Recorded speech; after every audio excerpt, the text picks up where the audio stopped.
राधे राधे, जय श्री कृष्ण। आप सबको एकादशी की हार्दिक शुभकामना। माता रानी की कृपा आप सबके ऊपर बनी रहे। तो आइए जानते हैं पुटदा एकादशी के बारे में कि कब व्रत रखेंगे और किस दिन पारण करेंगे। पुटदा एकादशी को ही पवित्र एकादशी के नाम से जाना जाता है। ये व्रत साल में 2 बार आता है, पौष मास के शुक्ल पक्ष एकादशी तिथि में और सावन मास के शुक्ल पक्ष की एकादशी तिथि के दिन ही ये व्रत रखा जाता है 2 बार। तो रक्षाबंधन के ठीक 4 दिन पहले सावन मास वाली एकादशी तिथि का व्रत रखा जाता है।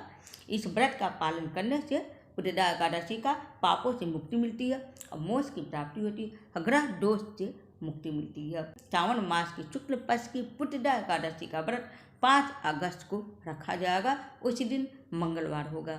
यह व्रत भगवान विष्णु जी को समर्पित होती है। इस दिन व्रत रखने और पूजा करने से निसंतान दंपतियों को संतान की प्राप्ति होती है और उनकी मनोकामनाएं सारी पूरी होती है।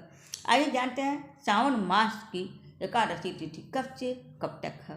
सावन मास के शुक्ल पक्ष की एकादशी तिथि 4 अगस्त को सुबह 11:41 से शुरू हो जा रही है और 5 अगस्त को दोपहर 1:12 पर समाप्त हो जा रही है। यानी कि उदया तिथि को देखते हुए एकादशी का व्रत रखा जाता और एकादशी का व्रत उदया तिथि को देखते हुए 5 अगस्त दिन मंगलवार को रखा जाएगा।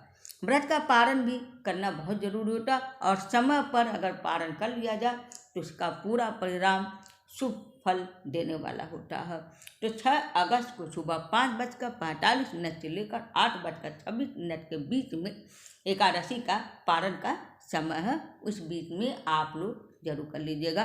पारण करने के लिए आप लोग मिश्री, चाय, जूस, दूध कुछ भी पीकर पारण कर सकते हैं। एकादशी तिथि का व्रत रखने वाले भक्तों को 10वीं तिथि की रात को ही अनाज नहीं खाना चाहिए। उसके बाद एकादशी का व्रत आप निर्जला या जलाहार या आप फलाहार जैसा रखना संभव आप लोग रखिए। इस हिसाब से आप व्रत का संकल्प कर लीजिए। उसके हिसाब से आप व्रत शुरू कर लीजिए।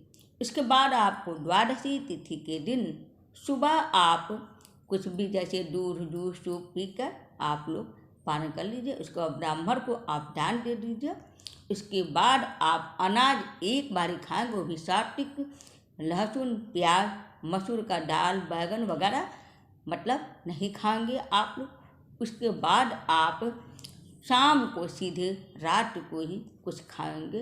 बीच में आप जूस, सूप, दूध, मूंगफली यानी कि फलाहार आप कर सकते हैं, अनाज नहीं खाएंगे। और द्वादशी एकादशी दिन आप सोएंगे नहीं। एकादशी की रात को जागरण किया जाता और एकादशी के दिन आप रात को प्रदोष काल के समय में दीप दान कर सकते हैं। उससे कुल का वास होता है और घर में सुख समृद्धि की प्राप्ति होती है। अब आप तुलसी जी के बारे में जानेंगे। तुलसी माता का पूजा आप कर सकते हैं, लेकिन उनको सींचेंगे नहीं, तोड़ेंगे नहीं। उसके लिए आप पहले से ही पत्ता तोड़ लीजिएगा। द्वादशी एकादशी इन दोनों दिन पत्ता तोड़ा नहीं जाता, ना मंझरी, ना आप कुछ भी तुलसी जी को छुएंगे भी नहीं, केवल आप पूजा करेंगे। द्वादशी के दिन आप पानी डाल सकते हैं, सींच सकते हैं, लेकिन तोड़ेंगे नहीं। इस तरह से आप तुलसी माता का भी पूजा करेंगे। ओम नमो भगवतो वासुदेवाय मंत्र का आप जाप करेंगे तुलसी मैया के सामने। इससे आपकी सारी मनोकामनाएं की पूर्ति होगी। एकादशी तिथि के दिन भगवान विष्णु जी की पूजा के लिए आप सुबह जल्दी उठकर स्नान वगैरह करके साफ वस्त्र पहन लीजिए। जितना हो सके तो आप पीला वस्त्र पहन लिया।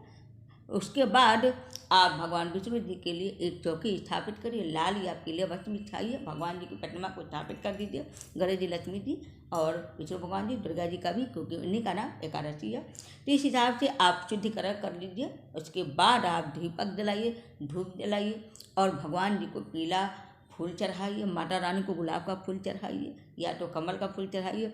उनको अक्षत, हल्दी, कुमकुम लगाइए। भगवान विष्णु जी को पीला चंदन और तिल का अक्षत चढ़ाइए। गणेश जी को अक्षत, कुमकुम, हल्दी चढ़ाइए। जनेऊ चढ़ाइए गणेश जी को, विष्णु भगवान जी को। इस तरह से आप पूरा विधि विधान से 4 तरीके से भगवान जी का पूजा कर लीजिए। उसके बाद विष्णु सहस्त्र नाम का पाठ करें, भजन कीर्तन करें। शाम को आप कथा सुनें और आरती करें।